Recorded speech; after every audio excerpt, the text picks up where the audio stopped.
أستعيذ بالله من الشيطان الرجيم بسم الله الرحمن الرحيم சூரா number 30 room அதில் ஆயத் number 25 30th சூரிய ரூம் 25th ஆயத். வானமும் பூமியும் அவனுடைய கட்டளையினால் நிலை பெற்று நிற்பதும் அவன் அத்தாட்சிகளினின்றும் உள்ளன.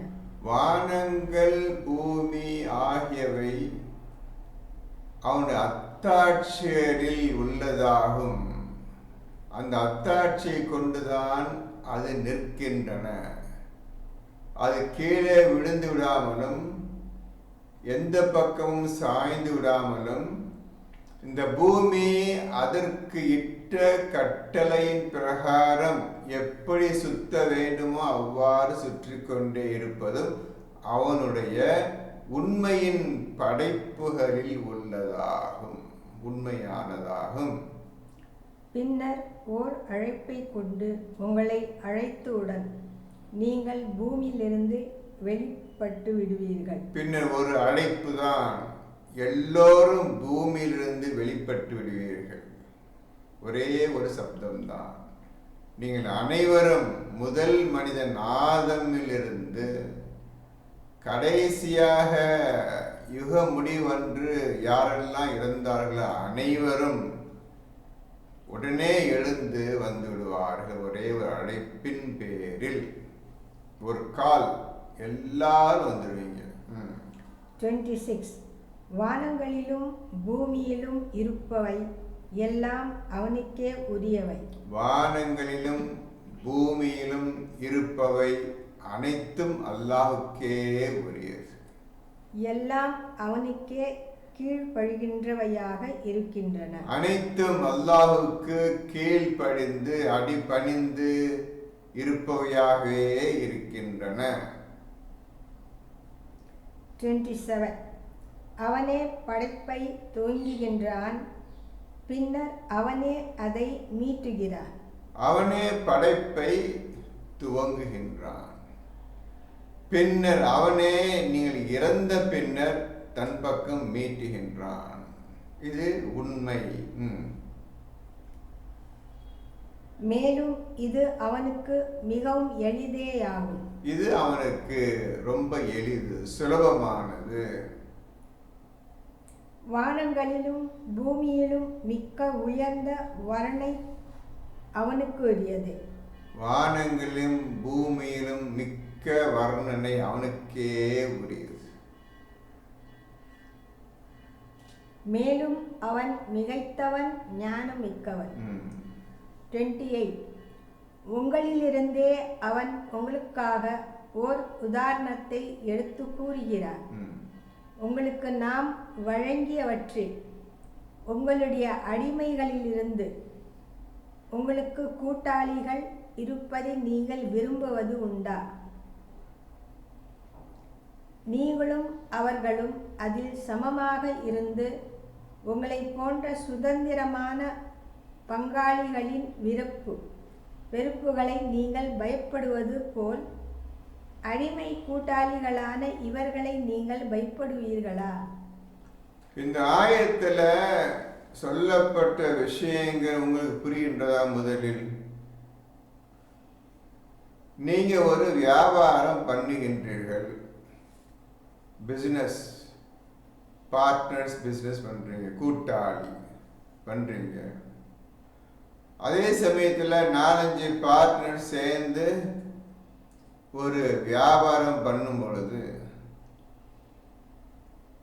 அந்த கம்பெனியில் வேலை செய்யும் ஆட்கள் இருப்பார்கள். உங்களுக்கு எடுபடி வேலை செய்வதற்கு, டேபிள் சுத்தம் பண்ணுவதற்கு, ஏதாவது டீ வாங்கிட்டு வர்றதுக்காக நீங்கள் வேலையாக சேர்த்துருப்பீங்க. உங்கள் கூட்டாளிகள் பார்ட்னர்ஸுக்கு உங்களுக்குள்ள ஒரு நீங்கள் ரூல்ஸ் அண்ட் ரெகுலேஷன்ஸ் போட்டிருப்பீங்க. அந்த கூட்டாளிகள் உங்கள் பார்ட்னர்ஸ் எது சந்தேகம் வந்துடக்கூடாது, சண்டை வந்துடக்கூடாது என்பது ஜாக்கிரதையாகவும் எச்சரிக்கையாகவும் நீங்கள் உங்கள் பார்ட்னர்ஸுக்குள்ள நடந்துக்கிறீங்க. அவங்களுக்கு எந்த குறையும் இல்லாமல் அவங்களுடைய பங்குகளை கொடுத்து விடுவீர்கள். எப்படியெல்லாம் ஷேர், எப்படியெல்லாம் பங்கு பிரித்து கொள்ள வேண்டுமோ லாபத்தை அந்த அளவு ஒழுங்காக நீங்கள் பிரித்து கொள்வீர்கள் உங்களுடைய பார்ட்னர்ஸுக்கு உள்ள. அதே போல் உங்களுக்கு வேலை செய்கிறாங்களே, எடுபடி பியூன்னு அட்டெண்டர் இருக்கிறாங்கல்ல, அந்த மாதிரி அவங்கள பார்ட்னர்ஸுக்குள்ள பயந்து ஒழுங்காக எச்சரிக்கையாக நல்லபடி நடத்துகிற மாதிரி உங்களுக்கு வேலை செய்யும் பியூன்னு அட்டெண்டரு கூட்டுறவங்கெல்லாம் நீங்கள் அதே மாதிரி பயந்து அவங்களுக்குள்ள கூலியை அவங்களுக்குள்ள சம்பளத்தை கொடுப்பீர்களா? நீங்கள் கிடையாது. அவங்களுக்குன்னு மாசத்துக்கு ஒரு பேச வச்சுக்கதான் சம்பளம். காலைல வந்துரு, சாயந்தரம் போயிரு. மற்றபடி அவர்களுக்கு என்னென்ன கஷ்டம் துன்பம் எல்லாம் இருக்குமே, அவர்களும் மனிதர்கள் தானே. அந்த மக்களை நீங்கள் சரியாக கவனிப்ப. வேலைக்கான ஒரு 3 டிரைவர் இருக்கிறாங்க, வாட்ச்மேன் இருக்கிறாங்க, அட்டெண்டர் இருக்கிறாங்க, பியூன் இருக்கிறாங்க, வெளியே சாமான் வாங்கிட்டு வந்து டீயோ காஃபி வாங்கிட்டு வந்து எல்லா கம்பெனியும் இருக்கு. இவங்களெல்லாம் நீங்கள் சரியாக கவனிக்க கிடையாது. அவங்களுக்கு மட்டும் குறிப்பிட்ட சம்பளத்தை கொடுத்துட்டு அத்தோடு நீங்கள் கை கழுவிடுறீங்க. நீங்கள் அவங்க பயப்படுறதே கிடையாது. உங்கள் கூட்டாளிகளுக்கு பார்ட்னர்ஸுக்கு மட்டும் பயந்துக்கிட்டு லாபம் என்ன ப்ராஃபிட் வருதோ அதை ஒழுங்கான ஷேர் பண்ணிக்கிட்டு சந்தோஷம் இருக்கிறீங்களே. நீங்கள் ஒரு காலம் நீங்கள் பார்ட்னர்ஸுக்குள்ளே பயப்படுற மாதிரி இந்த உங்களுக்கு வேலை செய்கிற சர்வெண்ட்ஸ்க்கெலாம் நீங்கள் பயப்படுறது கிடையாது, அவங்கள கேர் பண்ணுறதும் கிடையாதுன்னு இந்த ஆயத்தினுடைய அர்த்தம். இவ்வாறாகவே நாம் நம் அத்தாட்சிகளை விளங்கும் சமூகத்திற்கு விவரிக்கிறோம். இவ்வாறே நம்முடைய உண்மைகளை ஒருவன் எப்படி இந்த உலகத்தில் நடந்து கொள்ள வேண்டும் என்ற உண்மையை விளங்கக்கூடிய மக்களுக்கு, அல்லாஹுக்கு பயந்து நடந்து கொள்ளக்கூடிய மக்களுக்கு நாம் இவ்வாறு உதாரணங்களை கொண்டு விளக்குகிறோம். 29. எனினும் அநியாயம் செய்தவர்கள் எவ்வித அறிவும் இல்லாமல் தம் மனோ இச்சைகளையே பின்பற்றுகிறார்கள். ஆனால் அறிவில்லாதவர்கள், இந்த பத்தி புரியாதவர்கள் மனிதர்கள் தானப்பா. அவங்களுக்கு பசி ரெஸ்ட் எல்லாம் தேவைப்படும்ப்பா. அறிவில்லாதவர்கள் இது உணராமலேயே தங்கள் மன ஆசைப்படியே, இதான் கம்பெனி, வேலை செய்யறதா செய் இல்லாட்டிப்போ, இவ்வளவு சம்பளம், வேலை செய்யறதா செய் இல்லாட்டிப்போ, நாங்கள் எங்களுக்குள்ள அதிகமான ப்ராஃபிட் வருமானத்தை லாபத்தை நாங்கள் பங்கிட்டு எங்களுக்கு சந்தோஷம் இருப்போம், உங்களுக்கு இவ்வளோதான் கூலி என்று அவர்கள் இந்த அறியாமையினால் தம் மனோயிச்சையை பின்பற்றி நடந்து கொண்டிருக்கின்றார்கள். ஏழைகளையும் தனக்கு வேலை செய்யும் சேவர்களையும் அவர்கள் கவனிப்பதே கிடையாது. ஆகவே எவர்களை அல்லாஹ் வழிகெட செய்தானோ அவர்களை நேர்வழியில் கொண்டு வருபவர் யார்? யார அல்லாஹ் வழிகேட்டு கெட்டு போய் விட்டுட்டானோ அவனை திருப்பி எவன் நேர்வழி கொண்டாட முடியும்? அல்லாஹ் விட்டுட்டான், மற்ற எவன் கொண்டாட முடியும்? அவனை கொண்டாட முடியாது. மேலும் அவர்களுக்கு உதவி செய்வோர் எவரும் இல்லை. மேலும் அதை விட்டவர்களுக்கு உதவி செய்வோர் யாரும் அல்லாஹ் தவிர யாரும் கிடையாது. 30. ஆகவே நீர் முகத்தை தூய மார்க்கத்தின் பக்கம் முற்றிலும் திருப்பி நிலைநிறுத்துவீராக. இப்போ அல்லாஹ் ரசூலை பார்த்து சொல்றாகவே நீர் உம்முடைய முகத்தை தூய மார்க்கத்தின் பக்கமே திருப்பி நிலை நிறுத்துவீராக. இப்ப பாருங்க, ஏற்கனவே படிச்சிருப்பீங்க, உங்களை முகத்தை அல்லாஹின் பக்கமே திருப்பி நிலைநிறுத்துங்கள் நிறைய வார்த்தை படிச்சிருப்பீங்க. இப்ப அல்லாஹ் சொல்றான், தூய்மையான மார்க்கம் இஸ்லாம் மார்க்கத்தின் பக்கமே உம்முடைய முகத்தை திருப்பி நிலை நிறுத்துவீராக. இது ரசூலுக்கு அல்லாஹ் சொல்கிறது கட்டளை. நீங்க செய்ய முடியுமா? இஸ்லாம் என்றால் என்ன இன்று வரை யாருக்கும் தெரியாதுப்பா, அது சொல்லிடுறேன். தீன் என்றால் இஸ்லாம் தான். இஸ்லாம் என்றால் யாருக்கும் ஒன்றும் தெரியாது. அதன் பக்கம் முகத்தை திருப்பி நிலைநிறுத்துங்கள் என்று அல்லாஹ் சொல்லிட்டான். யாராவது இதுவரை செய்தீர்களா? செய்வதற்காக முயற்சி பண்ணீர்களா? அல்ல இதற்குள்ள அர்த்தம் என்ன என்பதை தெரிவதற்காக நீங்க என்ன பாடுபட்டீர்களா, ஆசைப்பட்டீர்களா? கிடையாது. இது இல்லாமல் நீங்கள் குர்ஆனை ஓத முடியாது. இஸ்லாத்தில் நுழையாமல் நீங்கள் குர்ஆனை ஓத முடியாது, குர்ஆன் புரியாது. அடுத்த லைன். எதில் அல்லாஹ் மனிதர்களை படைத்தானோ, எதில் அல்லாஹ் மனிதர்களை படைத்தானோ. எதில் படைத்தான் சொல்லுங்க பாப்போம். எதில் அல்லாஹ் மனிதர்களை படைத்தான். நீங்க மண்ணால் படைக்கப்பட்டவன்னு சொல்றாதீங்க. மண்ணால் படைக்கப்பட்ட ஆதம். எதில் அல்லாஹ் மனிதர்களை படைத்தானோ அதுவே அவனுடைய நிலையான மார்க்கம் ஆகும். அதுவே அவனுடைய தீனுல் இஸ்லாம் ஆகும். என்னப்பா புரிஞ்சுக்கிட்டீங்க இதுல? எதில் அல்லாஹ் மனிதர்களை படைத்தானோ. இப்ப எதில், எந்த விஷயத்தில் அல்லாஹ் மனிதர்களை படைத்தானோ அந்த விஷயம் என்ன என்று நீ கண்டுபிடிக்க வேண்டும். அதுவே ஜாலிக தீனுல் கையும். அதுவே ஜாலிக தீனுல் கையுமா. கையும் என்றால் நிலையான, ஜாலிக என்றால் அதுவே, தீனுல் தீனுல் என்றால் இஸ்லாம், அதுவே நிலையான இஸ்லாம் ஆகும். எழுதிக்கிறேங்க, குர்ஆன் எழுதிக்கிறேங்க. அதுவே நிலையான இஸ்லாம் ஆகும். எந்த விஷயத்தில் எதில் அல்லாஹ் மனிதர்களை படைத்தானோ அதுவே நிலையான இஸ்லாம் ஆகும். என்ன புரிஞ்சுக்கிட்டீங்க? முதல்ல அல்லாஹ் சொல்றான், தீனின் பக்கம் உன் முகத்தை திருப்பி நிலை நிறுத்துவீராக. எதில் அல்லாஹ் மனிதர்களை படைத்தானோ அதுவே தீனுல் இஸ்லாம் ஆகும். ஜாலிக தீனுல் கையுமான்னு அரபி போட்டிருக்குன்னு பார்த்துக்கிறேங்க. என்ன புரிஞ்சுக்கிட்டீங்க? நமக்கு தீன் என்னன்னு தெரியாது, கையும் என்னன்னு தெரியாது, முகத்தை திருப்புறன்னு என்னன்னு தெரியாது, ஒன்றுமே தெரியாது. நாங்கள் முஸ்லிம் சொல்லிட்டுக்கிறீங்க. முதல்ல புரிஞ்சுக்கிறேங்க. என்ன போட்டுருன்னு பார்த்துக்கிறேங்க. பார்த்துக்கிட்டு நீங்கள் எதுன்னு சொல்லுங்க. ஆனால் சொல்ல விஷயத்தை புரிஞ்சுக்கிறதுக்கு ஆசைப்படுங்க. ஒன்றுமே தெரியாமல், எதுவுமே தெரியாமல் நம்ம ஆடு மாடு மாதிரி வாழக்கூடாது. அப்படி வாழ்ந்து அல்லாவே ஆடு மாடுகள் போல் இருக்கின்றார்கள், அதை விட கீழாக இருக்கின்றார்கள் என்று அல்லாவே பட்டம் போட்டு கொடுத்துருக்காங்க. அந்த குர்ஆன் இருக்குது. அல்லாஹ்வின் படைத்தலில் எவ்வித மாற்றமும் இல்லை. இப்ப அல்லாஹ்வின் படைத்தலில் எவ்வித மாற்றமும் கிடையாது. என்னப்பா மாற்றம் கிடையாதுன்னா, எந்த விதத்திலும் மாற்றம் கிடையாது. அல்லாஹ் படைத்தலில் எந்தவித மாற்றமும் கிடையாதுன்னா என்ன மாற்றம்? எதை சொல்றான் அல்லாஹ் மாற்றம் கிடையாதுன்னு? எழுதிக்கிறங்க.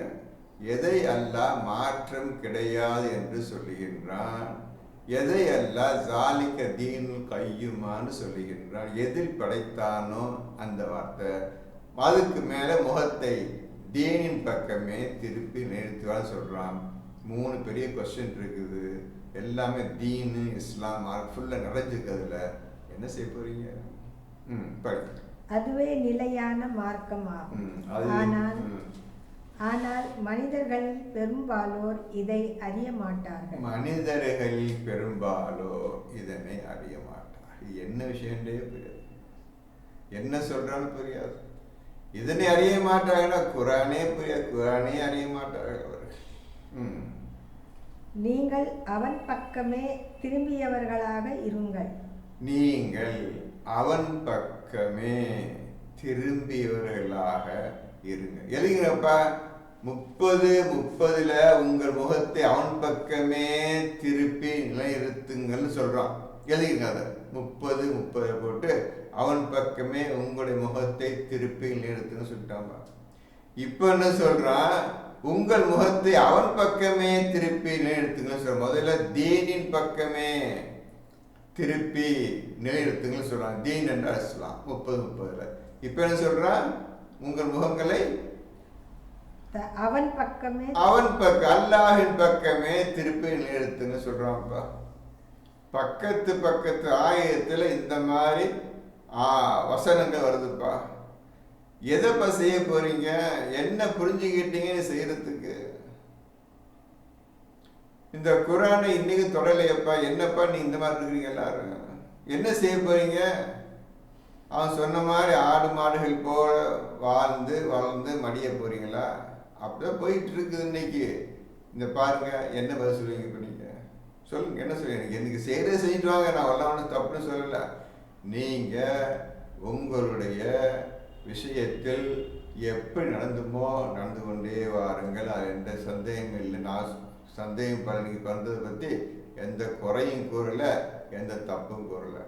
இந்த மாதிரிலாம் குரான் உங்கள் வீட்டிலலாம் இருக்குது. குரான் வச்சுட்டு இருக்கிறீங்க. என்ன காரணத்திற்காக நீங்கள் இந்த குரானை கையில் வைத்துக் கொண்டும் வீட்டில் வைத்துக் கொண்டு இருக்கின்றீர்கள்? என்ன காரணத்துக்கு வைத்துக்காக ஐயா சொல்லுங்களேன். அப்போ ஒன்றும் இல்லாமல் சும்மா வாங்கி வச்சுக்கிட்டு அதுக்கு விரோதமாக உங்களுடைய செயல் போய் கொண்டிருக்கின்றனவே, என்ன செய்ய போறீங்க? இதான் கேள்வி. உண்மைக்கு அப்படி குரான்ல போய் காட்டுறவங்களுக்கு பார்த்துக்குங்க. நீங்கள் அவன் பக்கமே திரும்பியவர்களாக இருங்கள். அவனை அஞ்சிக் கொள்ளுங்கள். அவனுக்கு அஞ்சிக் கொள்ளு. அவனுக்கு பயந்துக்க. எங்க அவன் திருப்பி முகத்தை திருப்பி இஸ்லாத்தின் பக்கம் திருப்பண்ணு, அவன் பக்கம் திருப்பண்ணு. அவனுக்கு அஞ்சிக் கொள்ளுறது. அவனுக்கு தெரிஞ்சாதான் புரிஞ்சாதான் அழியறதுக்கு. அவன் யாருக்கு தெரிஞ்சாதான் நம்ம அழியறதுக்கும் புரியறதுக்கு அப்புறம் பயப்படுவதற்கும் எதுவுமே செய்யலை. இன்னைக்கு பயப்பட வேண்டாம், அவங்க திரும்ப வேண்டாம், அவன் யாருன்னு தெரிஞ்சுக்கிறோம் வேண்டாம். அந்த நிலையிலப்பா நீங்க எல்லாரும் இருக்கிறீங்க, எல்லோரும் இருக்கிறீங்க. சலாத்தை நிலை நிறுத்துங்கள். இன்னும் இணை வைப்போரில் நீங்களும் ஆகிவிடாதீர்கள். இப்போ 10க்கு சலாத்தை நிறுத்துங்கள். சலாத்துன்னு என்னன்னு தெரியாது. ஆனா ஒண்ணு சொல்றேன், குரான்ல தெளிவா சலாத்தை ஒரு மனிதன் எப்படி அறிந்து கொள்வான், எப்படி இருந்தால் அவன் அந்த சலாத்தை கற்றுக்கொள்வான், யாருக்கு அல்லாஹ் அந்த சலாத்தை கற்றுத் தருவான், அதை கற்று தந்த பிறகுதான் அவன் சலாத்தை நிலைநிறுத்துவான். இப்ப நான் சொன்னது முழுவதும் குரான்ல தெளிய வரிசைக்க லைன் பை லைனா இருக்குது. என்னைக்கா பார்த்தீங்களா? அதையும் பார்க்கல. சலாத் இந்த விஷயத்துக்கு ஒருத்தரும் பதில் சொன்னதும் கிடையாது, செஞ்சதும் கிடையாது இன்னைக்கு வரையும். ஆனா உங்க மன இஷ்டப்படி இதுதான் சலாத்து வேணும்னே தப்பா எழுதி கொண்டு செய்து கொண்டிருக்கின்றீர்கள். இப்படி செய்வது சரியா தவறா என்பதையாவது நீங்கள் பார்த்திருக்கணும். இன்று வரை பார்க்கவில்லை, நாளைக்கு பார்க்க போவதில்லை. உங்களுக்கு குரான் பிடிக்காது, அல்லாஹையும் பிடிக்காது, ரசூலையும் பிடிக்காது. பின்னர் எப்படி நீங்கள் குரானை பார்ப்பீங்க? சும்மா பேருக்காக குரானை வீட்டில் வைத்து விட்டால் குரானுக்கு மதிப்பு தந்தாச்சுப்பா, குரானை மதிச்சாச்சுப்பா, அல்லாஹ் நம்மளுக்கு சொர்க்கத்தை தந்துடுவான்ப்பா அப்படின்னு நினைச்சிட்டு இருக்கிறீங்க. அப்படி நினைச்சிட்டே இருங்க. இன்னும் இணை வைப்போரில் நீங்களும் ஆகிவிடாதீர்கள். முஷ்ரிக்காயிராங்க. அல்லாஹ்வுக்கு எதையெல்லாம் நீங்க நம்புறீங்களோ அல்லாஹ்வை தவிர்த்து மற்ற எது மேலெல்லாம் நீங்கள் ஈமான் கொள்ளுகின்றீர்களோ நம்புகின்றீர்களோ அப்படி ஆகிவிட வேண்டாம்னு சொல்றான். 30, 30, 30, 31 படிச்சு பார்த்தீங்கன்னா நீங்க எதுவுமே செய்ய முடியாது தம்பி, புரிஞ்சுக்கிறீங்க. உங்க வாழ்க்கை வீணாகி போச்சு. அல்லாஹ் சொன்ன மாதிரி 7ல் 179 சொல்றாங்க. நிறைய சொல்லிட்டேன், இருந்தாலும் வாயை சொல்லிடுறேன், கேட்டுங்க. 7ல் 179 ஜின்களையும் மனிதர்களையும் நாம் நரகத்திற்காகவே படைத்திருக்கிறோம் சொல்றாங்க. அதான் உங்களுக்கு ஒன்றும் தெரியாது. 30, 30 இந்த 30, 31 எதுவுமே வர தெரியாது. எந்த காத்து சொல்ல போவதும் இல்லை, சொல்ல மாட்டேங்குது. ஆனா நரகம் நிச்சயமாயிருச்சு. இப்ப புரியமாக நரகத்தை விழும்பொழுதுதான் கத்துங்க. தெரியாதனமா இந்த மாதிரி குழந்தை விட்டுட்டோமே, ஒழுங்கா ஓதி இருக்கலாமே, அல்லாஹ்க்கு பயந்து நடந்து கேட்டிருக்கலாமே, அல்லாஹ் கற்றுத்தர்றேன்னு சொல்றாங்க, குர்ஆனை கற்றுருந்திருப்பானே, அனைத்தையும் சொற்ப கால வாழ்க்கைக்காக வாழ்க்கையை நாசமாக்கி நிரந்தரமாக நரக நெருப்பு விழுந்து விட்டோமே என்று அப்பொழுதுதான் உங்களுக்கு நீங்க தெரியுமே தவிர அதுவரை நீங்க அப்புறம் தொடவே மாட்டீர்கள். 32. எவர்கள் தங்கள் மார்க்கத்தில் பிரிவினைகளை உண்டாக்கி பல பிரிவுகளாக பிரிந்து விட்டனரோ அவர்களில் ஆகிவிட வேண்டாம். எவர்கள் இந்த இஸ்லாம் என்ற விஷயத்தில் எல்லோரும் இஸ்லாத்தில் நுழைந்து விடுங்கள், இஸ்லாத்தில் நுழைந்து விடுங்கள் என்றுதான் அல்லாஹ் இந்த குர்ஆனில் உங்களுக்கு கட்டளை இட்டிருக்கின்றான். ஒரே வார்த்தை, இஸ்லாத்தில் நுழைந்து. நீங்க என்ன செஞ்ச இன்னைக்கு எப்படி இருக்குது? எந்த பிரிவு இல்லை, இஸ்லாத்துல எந்த பிரிவுங்களா, எல்லா இஸ்லாத்தை நுழைந்தன்னு சொல்லிட்டான். இன்னைக்கு கண்ணால பாக்குறீங்கள, திருப்பி எத்தனை சொல்லிட்டேன், மறுபடியும் சொல்றேன். ஷியா குரூப் ஒன்று இருக்குது, பெரிய குரூப். அதுலேயே 48 குரூப் ஒன்று இருக்குது ஷியாலேயே. அப்புறம் சுன்னி கூட்டம் ஒன்று இருக்குது, அதுலேயே எக்கச்சக்கமான பிரிவுகள். அப்புறம் ஷாஃபி இமாம், ஹனஃபி இமாம், மாலிக் இமாம், ஹம்பலி இமாம், காதியானி, அகமது, இப்படியே பிரிவுகளா பிரிஞ்சு குர்ஆனை விட்டுட்டு தேவையில்லாத பிரிவு வைத்துக்கொண்டு அதுக்கு ஒரு பெயரை வைத்துக்கொண்டு அதுக்கு ஒரு இமாமும் வைத்துக்கொண்டு ஒவ்வொரு பிரிவுக்கும் ஒவ்வொரு பள்ளிவாசல். நல்லா புரிஞ்சுக்கிட்டு நீங்க செய்யற அநியாயத்தையும் புரிஞ்சுக்கிட்டு ஒவ்வொரு பிரிவுக்கும் ஒரு பள்ளிவாசல். அப்ப என்ன அல்லாஹ் சொல்லியிருக்கிறான், நீங்க என்ன செய்யறீங்கன்னு பார்க்க மாட்டீங்களா? அதை சந்தோஷப்பட்டுக்கிறீங்க. நீங்க பிரிஞ்சிட்டோம், நாங்க இந்த ஷாஃபி குரூப், நாங்க ஹனஃபி குரூப், நாங்க காதியானி குரூப், நாங்க அஹமதியா குரூப், நாங்க கொமைனி குரூப், ஷியா குரூப், சுன்னி குரூப். பாப்பா இதான் செய்ய சொன்னாண்டவன். கொஞ்சம் யோசிச்சு பாருங்க தம்பி, இதான் செய்ய சொன்னாண்டவன். இந்த கண் எதிர்க்க இந்த ஆயத்து இருக்குது, இதை படிச்சு பார்த்துட்டு இல்லை நான் இப்படிதான் இருப்பேன், ரசூல்லா தேவையில்லை, அல்லாஹ் தேவை, எங்கள் ஷாஃபி இமாம் சொல்லிட்டார், நாங்கள் ஹனஃபி மதஹப்ல இருக்கிறோம் அப்படின்னு சொல்லிட்டுருக்கீங்களே, கொஞ்சம் கூட அல்லாஹ்வுக்கு பயம், நான் நரகனர் பயம் இல்லைங்கள? இப்படி பிரிய சொன்னானவங்கள இஸ்லாத்தில் வாங்கப்பா, முஸ்லீமாக வாழ்ந்து முஸ்லீமாக இறங்க மௌத்தாங்கப்பா, இதான் அல்லாஹ் சொன்ன கட்டளை உங்களுக்கு. நீங்கள் என்ன செஞ்சு பார்த்தீங்களா? யாராவது உங்கள் பள்ளிவாசல்ல பேச சொன்னாங்களா? அவங்க இந்த மாதிரி போட்டு இருக்குது, நம்மளாம் பிரியக்கூடாது, ஒரே உம்மத்தா இருக்குன்னு, எல்லாரும் இஸ்லாத்துல வந்துடணும், இது தப்பான காரியம், இது அனைவருக்கும் நரகம்தான் கூலி தவிர எதுவும் கிடையாது, அப்படியாவது எந்த பள்ளியாசல எங்கேயாவது எந்த பேசுவாங்க சொல்லியிருக்கிறாங்களா? ஏன் சொல்லல அவங்க? சரி, அவங்க சொல்ல தேவையில்லை, நீங்க ஏன் படிக்க போறாங்க? ஏன் படிக்கல? நீங்க செய்ய வேண்டிய காரியம் ஒரே ஒரு காரியம் தான்ப்பா, இந்த குர்ஆனை மனிதர்களுக்கு நான் இறக்கி வைத்து விட்டேன், ஆகவே நீ உண்டு உன் குர்ஆன் உண்டு, எடுத்துக்கு போய் உட்காந்து வேலைக்கு, அது சொல்லப்பட்ட விஷயம் செய். இந்தாம்மா இந்த குர்ஆன் உண்டு, நீ உண்டு, அது சொல்லப்பட்ட விஷயத்தை ஓதி அது வாழ்க்கையில கடைப்பிடி, இந்தாப்பா நீன்னு வாழ்க்கையில கடைப்பிடி, இதுதான் உங்க வேலை, வேற எந்த வேலையும் நம்ம செய்ய சொல்ல. அல்லப்பா எதையும் செய்ய சொல்ல, இந்த குர்ஆனை பின்பற்றுங்கள் தான் அல்லாஹ் சொல்றான்னு தவிர எதையும் செய்ய சொல்லப்பா. கொஞ்சம் ஓதிக்க, அங்கே போய் பிசினஸை பார்த்துக்க, உன் சம்பாத்தியத்தை பார்த்துக்க, வருமானத்தை பார்த்துக்க, இதெல்லாம் சொல்ல, இதெல்லாம் செய்யணும்னு அல்லாஹ் சொல்லவில்லை. நன்றாக குர்ஆனை ஓதி பாருங்கள், ஏதாவது சொல்லியிருக்கிறானா நீ பாருங்க, ஏதாவது சொல்லியிருக்கிறான்னு பாருங்க. இந்த குர்ஆனை பலமாக பற்றி பிடித்துக் கொள்ளுங்கள். ரசூலுக்கு இந்த குர்ஆனை கொடுத்து அவர் உபதேசம் செய்கின்றார், அந்த ரசூல் பேச்சை கேளுங்கள், அவர் என்ன சொல்றாரோ, எதை பற்றி பேசுகின்றாரோ அதையே நீங்க எடுத்துக்கொள்ளுங்கள், போதுங்கள். இதுதான் அல்லாஹ் மனிதர்களை பார்த்து செய்ய சொன்னது. ஆனால் செய்வதோ அப்படியே முற்றிலும் விரோதமாக செய்து கொண்டு உங்களை நீங்க அநியாயப்படுத்தி கொண்டீர்கள். நரகவாசிகளுக்கு முதன்மையாக முதற்தரமான மனிதர்களாக நீங்கள் ஆகிவிட்டீர்கள். எந்த சந்தேகமும் கிடையாது. நரகம் நிச்சயமாயிற்று. அவ்வாறு பிரிந்து ஒவ்வொரு கூட்டத்தாரும் தங்களிடம் இருப்பதை கொண்டே மகிழ்வு அடைகிறார்கள். இப்பாறு பிரிச்சுக்கிட்டு பிரிக்க செய்யக்கூடாத செஞ்சு எதெல்லாம் அல்லாஹ் தடுத்து இருக்கிறானோ அதை செய்து கொண்டு அது சந்தோஷம் அடைகிறார்கள். நாங்கள் இந்த குரூப்பை சேர்ந்தவர்கள், நாங்கள் இந்த மதஹபை சேர்ந்தவர்கள், நாங்கள் ஷாஃபி மதஹப், நாங்கள் ஹனஃபி மதஹப், நான் ஹனஃபி பள்ளிவாசல் தனியாக இருக்குது. என்னப்பா இதெல்லாம்? எங்கப்பா பள்ளிவாசல் பேச்சு, மசூதி பேச்சு, எங்கப்பா குரான் இருக்குது? ஏப்பா அல்லாவை நீ பயந்து நடக்கிறதுக்கு எங்க போய் உட்கார்ந்து பயப்பட போற? ஷாஃபி பள்ளிவாசல் உட்காந்து பயப்பட போறியா? ஹனஃபி பள்ளிவாசல் உட்காந்து பயப்பட போறியா? அல்ல ஒருத்ததான்ப்பா.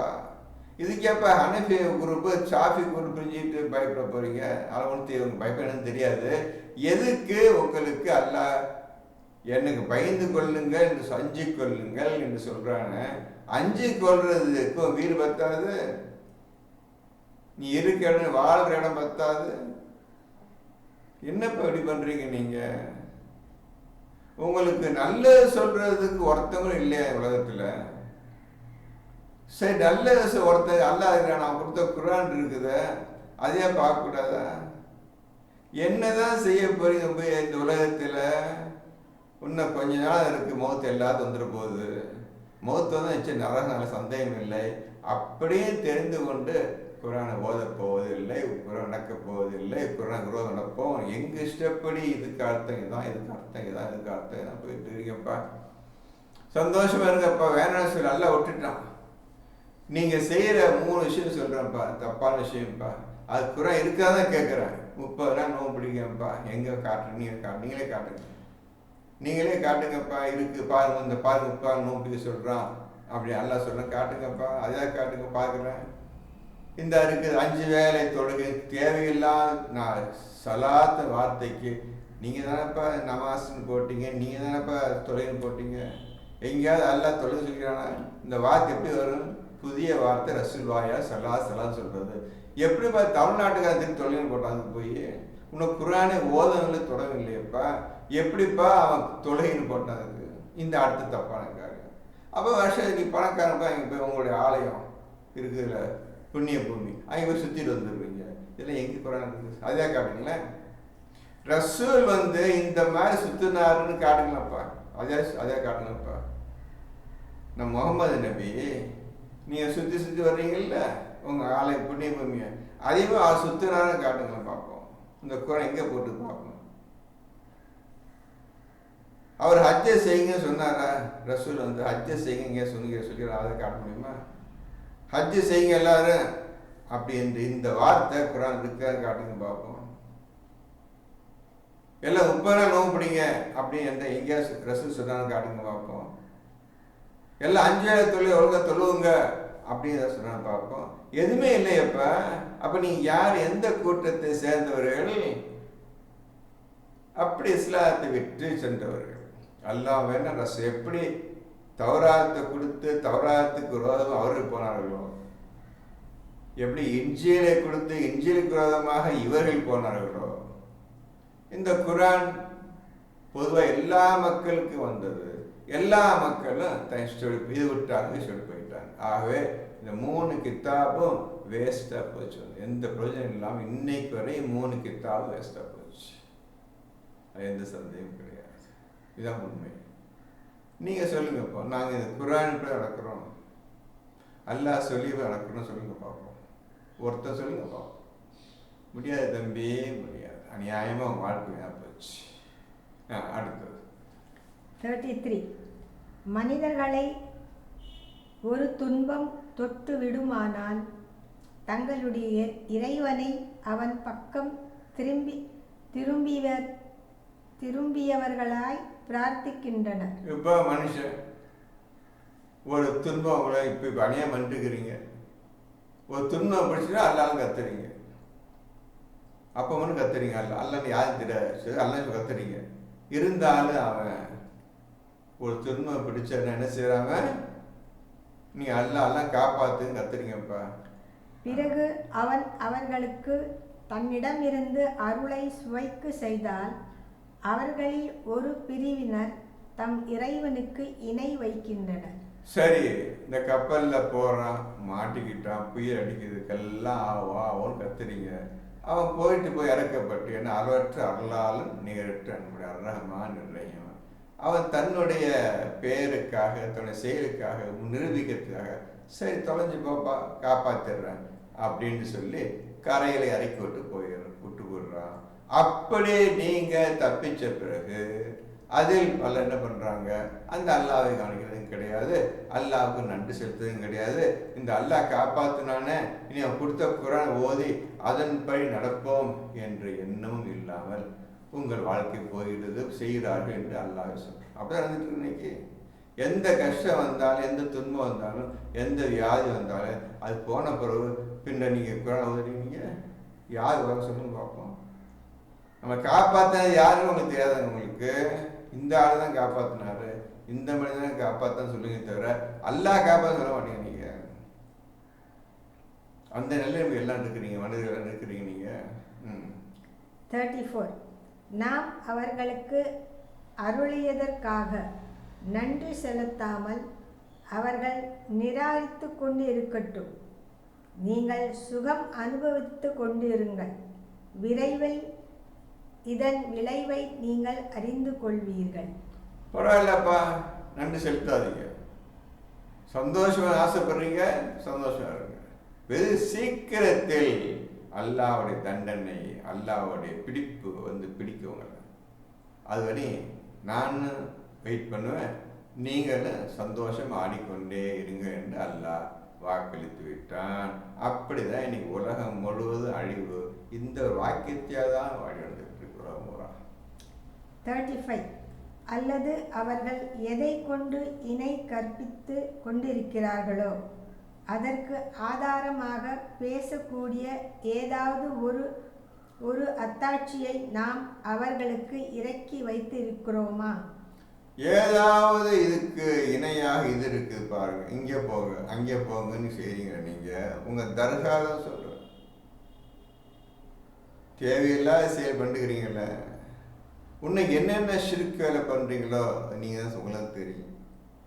இந்த மாதிரி பண்ணிட்டு இருக்கிறீங்கள, ஏதாவது ஆதாரமாக நான் ஏதாவது புத்தகம் எழுதி இறக்கிக்கிறேன்னா அதான் சொல்லுங்க. இந்த குரானை தவிர வேறு நீங்க செய்யக்கூடிய ஷிர்கான வேலை, தவறான வேலை, அல்லாஹ்வுக்கு இணை வைக்கக்கூடிய செயல்கள், அதுக்கு சம்பந்தப்பட்டதாக ஏதாவது புத்தகம் இறக்கிருக்கு, இதுமா செஞ்சுக்கிறீங்க.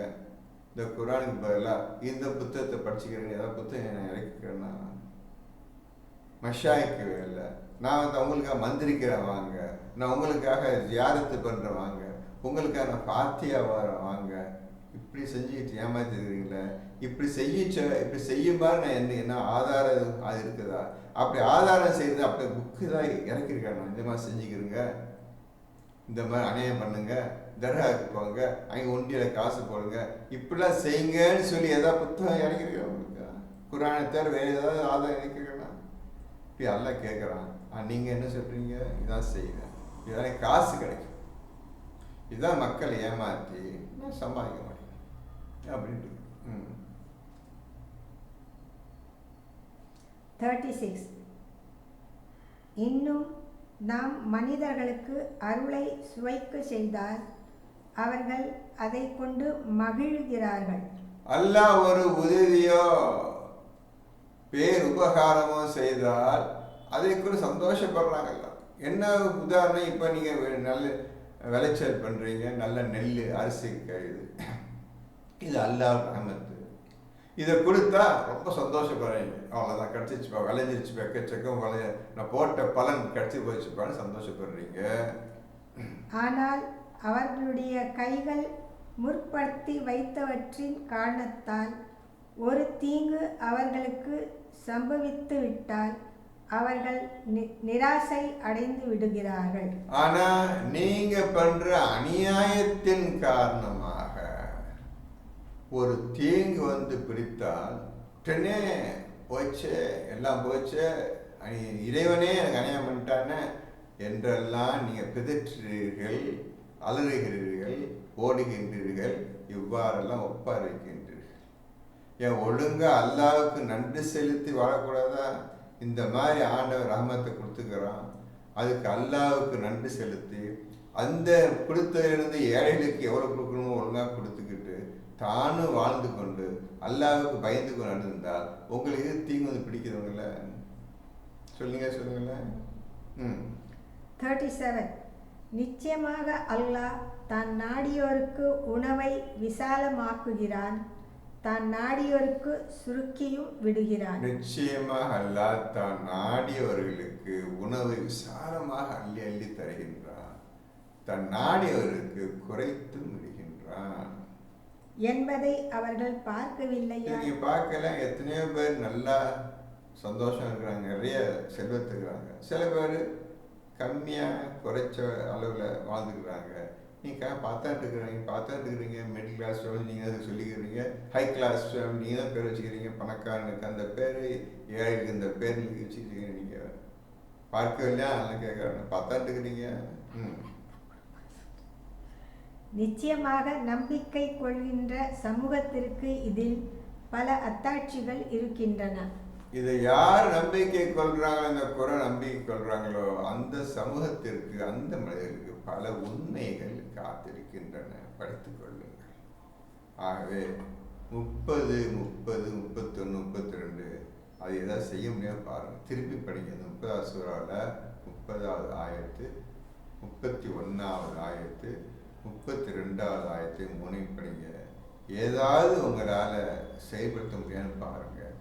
செயல்படுத்த முடியாத நிலை இருக்கும் பொழுது நாம் எப்படி சொர்க்கம் போவோம் என்பதை நீங்களே புரிந்து கொள்ளலாம். இன்ஷா பிஸ்மில்லாஹ் அடுத்த எபிசோடில் மேற்கொண்டு பார்க்கலாம். அல்ஹம்துலில்லாஹி ரப்பில் ஆலமீன்.